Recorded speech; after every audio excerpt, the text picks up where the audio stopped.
बोलने में कभी दरिद्र मत बनो। किसी की भी अच्छी बात कोई भी लगती है तो हृदय खोलकर तारीफ करनी चाहिए, पूरे हृदय से।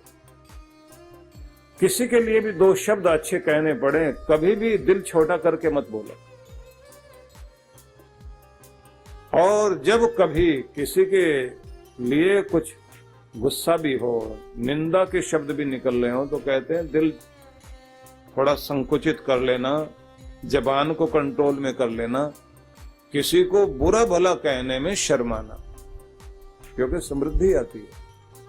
तो प्रसन्नता वाला आदमी और प्रेम वाला आदमी अपने ऊपर प्रभु की कृपाएं ले आता है। कृष्ण भगवान ने इसको बड़े सुंदर ढंग से कहा, अद्वेष्टा सर्वभूतानम।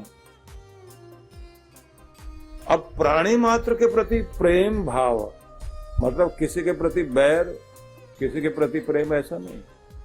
आपके अंदर वो करुणा, वो प्रेम रहे कि जीव मात्र के कल्याण की कामना करें। मतलब ये हुआ कि अगर आप चल भी रहे हो तो चींटी को बचाकर अगर आप निकल रहे हैं तो आपका प्रेम और आपकी करुणा का प्रदर्शन होता है। उसका मतलब होता है कि आप अहिंसक बनकर चल रहे हैं।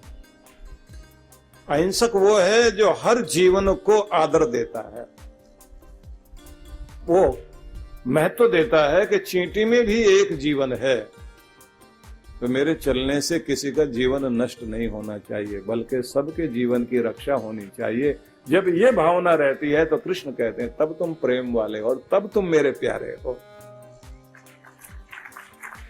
हर जीवन को महत्व दे करके जो चले, और लड़ाई भी हो जाए और अपने आपे में आप वश में ना रहे अपना आपा, तो भी इस बात का ध्यान रखें कि किसी को ऐसी चोट या ऐसे शब्द मत बोल देना कि प्रेम के दरवाजे बंद हो जाएं सदा के लिए। जो सदा के लिए दरवाजे बंद कर लेते हैं वो रिश्ते कभी फिर जुड़ नहीं पाते। तो जरा सोच के देखिए कि गीता कितनी अद्भुत है। बताती है कि ईश्वर के भक्तों की पहचान है जो प्रेम वाले हैं, बैर से रहित हैं। मैत्रः करुण एव च, जिनमें मैत्री भावना तो है, शत्रुता वाली भावना नहीं है। जिनको अपना कह दिया ना तो आदमी उनके कड़वे वचनों को भी बर्दाश्त कर लेता है। और जहां अपनापन नहीं है, जहां शत्रु वाली भावना हो गई, तो आप जरा सोच के देखिए, उसके तो हर हाव भाव में भी आपको अच्छी भावना भी होगी तो भी दुष्टता महसूस होने लगती है। यही लगता है कि शायद ये भी इसकी कोई चाल है। वो अगर आपको प्रसाद भी दे रहा होगा तो भी आदमी 10 बार सोचता है कि किसी जानवर को खिला के देखे पहले, कुछ जहर तो नहीं दे रहा। कारण क्योंकि शत्रुता है, उसके हाव भाव भी आपको दुखी करते हैं। सीधा मतलब हुआ कि जब आप मित्रता की भावना से संसार में व्यवहार करते हैं तो भगवान के निकट होते हैं, और जब आप शत्रुता में जीते हैं तो हर पल आपके जीवन में एक दुख खड़ा रहता है। और ध्यान रखना, बहुत लोगों के जीवन का आनंद इसलिए कम हो गया, उन्होंने कोई न कोई शत्रुता जीवन में पाल रखी है। कुछ लोग पालते हैं और कुछ लोग किसी के सिर पे मर देते हैं। मतलब किसी के सिर पे तो ये शत्रुता आके खड़ी हो जाती है, जिसको फिर उन्हें निभाना पड़ता है।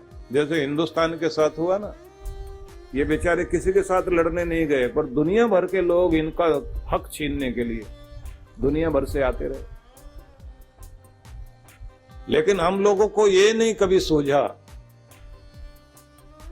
कि एक होकर दुष्टता का सामना कर सकें। बाहरी शक्तियां अगर हमको तोड़ने में लगी हैं और हमारे ऊपर हमला करने में लगी हुई हैं, तो उस समय हम सबको एकजुट होकर के उनका सामना करना चाहिए।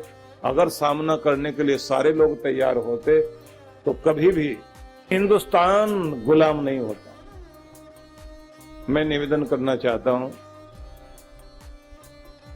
हमेशा इस बात का ध्यान रखिए, घर के अंदर मन मुटाव तो भाई भाई का भी हो जाता है। पर शत्रुता को कभी जन्म मत लेने दीजिए। पहले दीवारें दिलों में खींचा करती हैं और बाद में जमीन पर दीवारें बनती हैं। छोटी छोटी बातों से हम लोग आपस में लड़ाई झगड़ा कर बैठते हैं, रिश्ते खराब हो जाते हैं, जिसका परिणाम ये होता है घर बंटते हैं, दुकानें बंटती हैं, माँ बाप बांट लिए जाते हैं। एक की तरफ माँ हो जाती है, एक की तरफ पिता हो जाते हैं, और बुढ़ापे में भी पति पत्नी दोनों बेचारे, एक इसका साथ दे रहा, दूसरा उसका साथ दे रहा, घर कलह से भर जाता है। एक दूसरे को थोड़ा बर्दाश्त कर लिया जाए, निभा लिया जाए,